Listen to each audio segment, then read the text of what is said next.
Hello, I'm going to take you through how to insert citations and how to format or how to avoid losing your diploma to the charge of plagiarism. You should format your document or essay, ideally in Times New Roman or Arial, 12 points, double space the lines, and the citation format that I will talk you through is how to put them into in-text in MLA. So here is how you put this into Times New Roman. I'm sure you know how to do this, so just bear with me.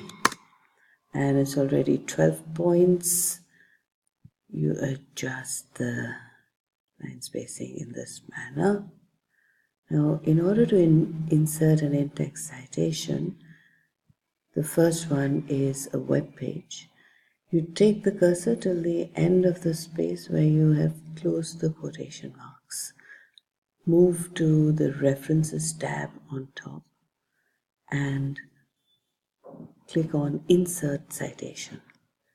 Now, it isn't a book that I will cite here, but a website. So I'm going to select this.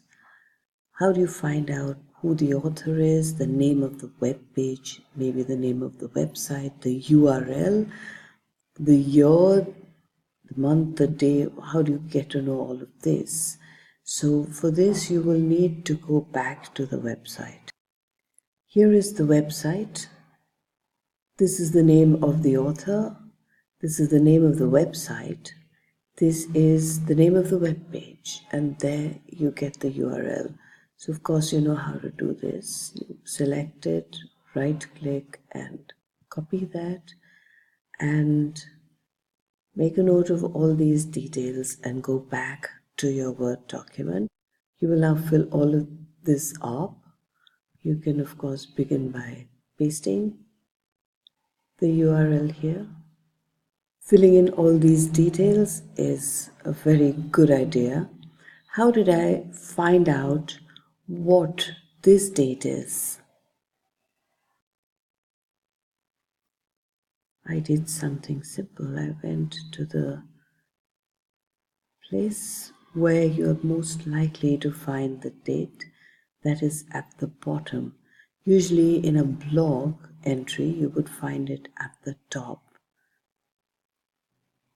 That's the place where you add the date on which it was published, and here is the place where you add the date when you accessed it.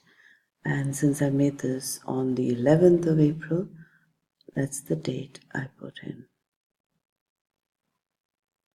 If you click OK, it adds the citation in brackets immediately after your quoted passage.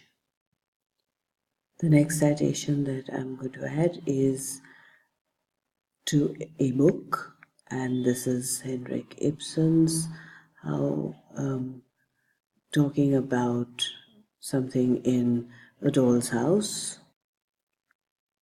Similarly, we select book from this drop-down menu, add all these details, the author, the title. Where did I find this information? City, New Delhi, and country. India, as well as the publisher name and the year of publication. This is usually on the reverse side, the back of the title page.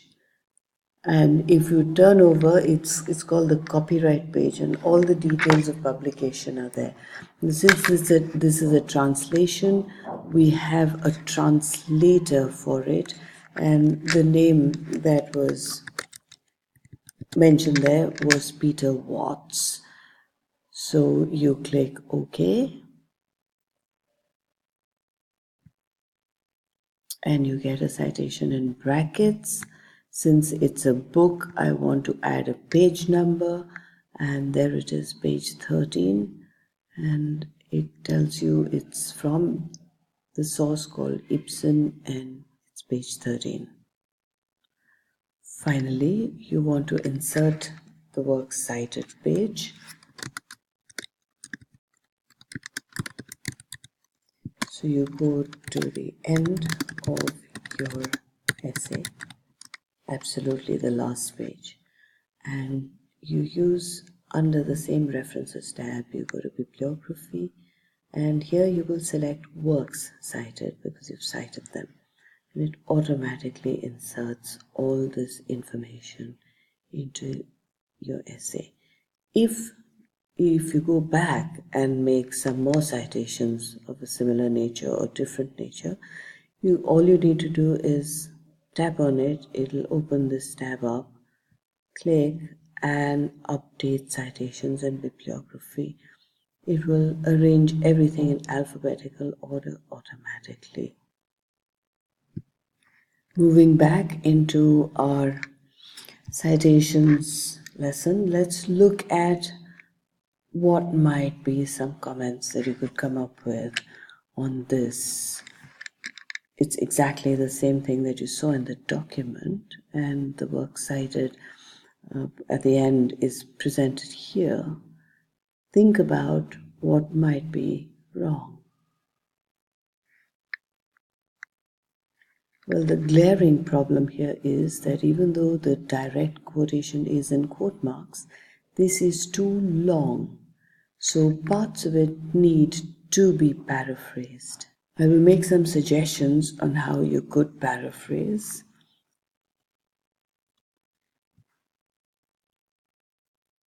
Here is an example.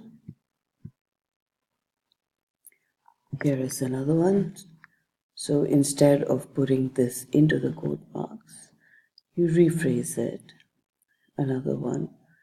These are other examples of paraphrasing.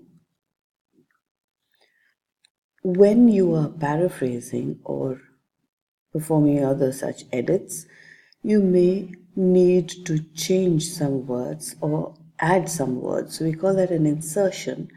And an insertion is something that you would use in order to ensure that it's grammatically correct. So you put that into a square bracket. Here is something called ellipsis. Again, when you leave out something from the original quote, you indicate it by these 3 dots. Here's a similar scenario from the book.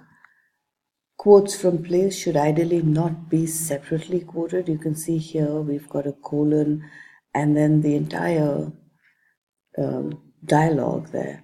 So here's a suggestion on what could be done. We have here, in Act 1 of the play, she reveals to Nora why she married a person she didn't love, saying that her mother, etc. So we've embedded the quotations. We've paraphrased this last part. She felt that she could not refuse the offer.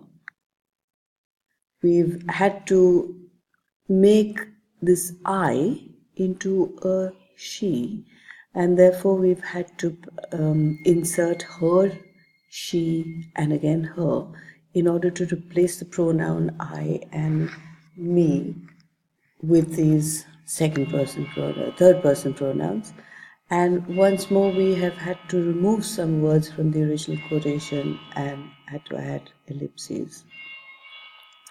Here is a problematic scenario because this is at risk. There are at least 2 reasons here why this is so. There is a missing in-text citation.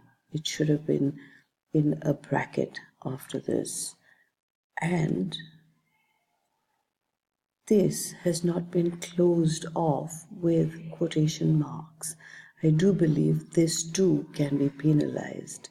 You see here that the work is cited at the end. So it's not like the student has done this deliberately.